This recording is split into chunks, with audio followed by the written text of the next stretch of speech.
Barche a vela, gestori delle attività ricettive e loro, i ragazzi disabili che grazie al progetto Turismo Sociale ed Inclusivo nelle spiagge venete possono svolgere attività gratuite e provare delle vere e proprie esperienze lavorative durante l'estate. E io spero che nel prossimo futuro possa coinvolgere tutta la regione del Veneto, perché è un progetto di assoluto interesse che deve trovare le risorse, le attenzioni e le sensibilità di tutto il territorio veneto. Il progetto promosso da Regione ULSS 3, 4 e 5 è approdato a Jesolo. Oggi in particolare i ragazzi usciranno e faranno l'esperienza con la barca a vela grazie all'associazione Uguali nel Vento che da anni ormai è un partner fisso di questo percorso con il comune di Jesolo e con gli altri imprenditori locali che accolgono i ragazzi per un'esperienza lavorativa. Abbiamo portato 3 barche, e la nostra ammiraglia, che è questa che state vedendo, più altre 2 barche più piccoline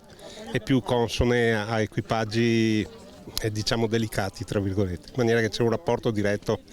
tra accompagnatore, skipper e disabile. Altro protagonista della giornata inclusiva è stato il testimonial del progetto, il campione olimpico di Atene 2004 Igor Cassina. Sono state spese e investite bellissime parole a favore di questa realtà che di fatto dà la possibilità concreta a tutti quei ragazzi, a tutte quelle persone che magari vivono delle situazioni a volte più complicate di poter emergere, di poter trovare una loro occupazione nella nostra società e far sì che i loro talenti possano essere messi in evidenza.